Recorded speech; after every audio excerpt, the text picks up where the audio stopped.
Hi, I'm Mike with Homes Quality Products. Today, I want to talk to you about the AAdvantage Platinum Select credit card.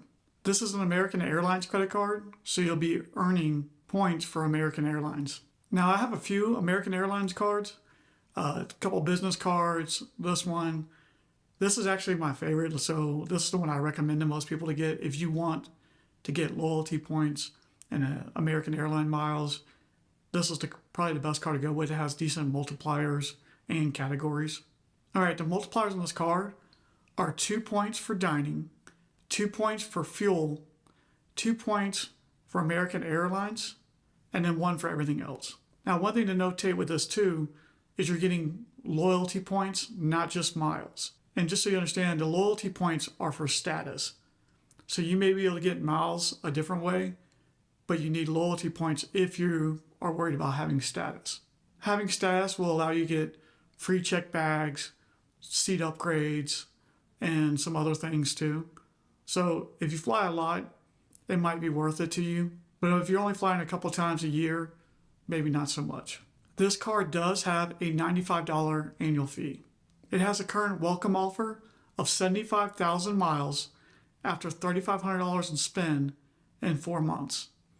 So that's a pretty easy spend to get, and the miles are pretty valuable. I would say at the very minimum, you're going to get $750 worth of flying out of this, but more likely if you're willing to pick the early flights during the day and use these points, you could probably at least get double that. So with this bonus, you should be able to get at least $1,500 in flights. This card also gives you a free check bag, which is $35 if you book it online, and it's $40 if you do it in person. So one round trip of a check bag is going to cost you $70 to $80. So one trip almost covers the annual fee. So if you take 2 trips and you're checking bags, this card will cover its annual fee already. You're also going to get preferred boarding, which is group 5. So you get on it a little earlier. If you're checking bags and you're not really putting anything in the overheads, it's not that big of a deal, in my opinion, and I fly a lot. But if you're carrying on your luggage, then it may matter to you to get on and be able to put your stuff overhead. So for example, if you had a large bag you wanted to check in, this card will cover that large bag. And then you had a carry-on too, you could put that in the overhead. And since you're boarding with group 5, you'll get on there before all the bins are full. You also get a 25% discount on in-flight items. Now, since this is a city card, you can add discounts to the card too. So when you go into the city portal, I'll put some pictures up, but you can add like a few percent, maybe like 3% off at Macy's, or $5 back after $35 in spend at Circle K. There's all kind of different things. You can add those to the card, so you'll get that additional money back too if you happen to spend at those places. I like to use the American Airlines Simply Miles, and then that way you can add, it does the same thing, you can add things to the card, but instead of getting cash back, you're going to get American Airline miles, which are a lot more valuable than cash back at a 1-to-1 ratio. I'd much rather have the American Airline miles. Now, the reason I think this card is very valuable is because if you compare it to a cash back card, you're getting 2 miles for dining and 2 miles for fuel. So those are 2 areas that people use a lot of money at. With the flights I book, I usually get at least 2 cents a point.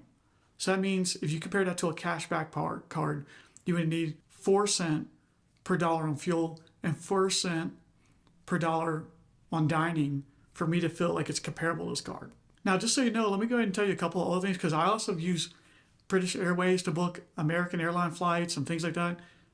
There's a huge advantage to using American Airline miles to book an American Airlines flight. So when you book a flight through, say, British Airways, you're going to pick a flight and then pretty much be done with it. And then you'll have like 24 hours, I believe, before the flight takes off to get your points back. But if you book it with American Airline miles, you actually get to pick your seat, and you get you up till the time you go to board, you can cancel and get your points back.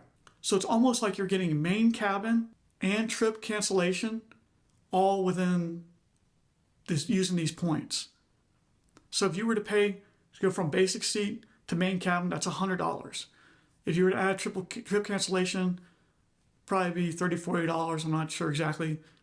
But you're getting that just by using points to book your flight to American Airlines with their points. So when I say you're getting at least 2 cents per point, that's comparing it to the basic flight where you don't get to pick your seat and you don't have trip cancellation. So as soon as you move to main cabin, that's an extra $100 per flight. They'll be included just by you using your points instead of using cash for a basic flight. So if you really wanted to make a fair comparison, it would be like booking main with trip cancellation. And you're going to get it for, if you pick like an early morning flight, you're going to get it probably 3 or 4 cents per point for that same flight. I've also mentioned in some of my other videos that the flying is the most important part, more than hotel points and everything like that for me, because I may fly somewhere where I have to have a hotel, but I may fly somewhere where I have family or friends, and I may stay with them some. So either way, I'm flying to that point. And right now I fly at least once a month on my own dime. So I really try to get the maximum, like get the most out of these points. I hear a lot of people talk about trying to book first class or business. I want whatever I can stretch the most on my points because I'm flying often. I want to get as many free flights as possible. And for me, it doesn't really make much of a difference if I'm in business class or I'm just in any other seat, at least on a domestic flight. You may be in a plane for 1 to 3 hours. I usually try to put on a movie or something and watch it. If I'm not perfectly comfortable because I can't stretch out quite as much, I'm usually okay. So my thoughts on this card is it's a really good card if you want to get an American Airlines card. I usually suggest this one over all the rest of them because it has good multipliers. And if you care mainly about flying, this is a good card because you're going to get the 2 on dining and 2 on fuel, which are 2 large expenditures for most people. For somebody that has a lot of cards like I do, sometimes I think about which ones would I get rid of, which ones may I get rid of. This is usually not one of them. Having the free check bag, that usually itself is covered just for this card as many times as I fly. Preferred boarding, it's a bonus, but it's not a huge deal to me. I usually take and check my bag in anyway, so all I have is something I'm gonna stick underneath the seat. But if I did have to pay for my bags, I probably would use carry-on. If you plan on flying American Airlines and you're gonna fly often, get the loyalty points, you can get gold and status and get free upgrades. That was not too hard to get to. And gold status alone will give you free check bags. Also, using the American Airlines Simply Miles and their shopping portal and their hotel stuff, like you can get quite a bit of miles and loyalty points by using those extra features too. And just to be clear, you don't have to have an American Airlines card to get status either. If you just use those shopping portals and add those things to your cards and book your hotels and things, you may travel enough that you can get status without even having an American Airlines card or without even flying. I like their portals because I value their points a lot higher than cashback. And that bonus offer is huge. You get this card, that bonus offer is going to take you on quite a few round trips just for this $99 annual fee card. And remember, like I always say, if you don't have the cash, you don't have the credit. Only spend what you have. Don't go in debt. I'm trying to get you free travel and free things. I'm not trying to help people get in debt. If you liked the video, give me a thumbs up. If you have any questions, leave it in the comments down below. If you haven't subscribed, please subscribe. And I will see you in the next one.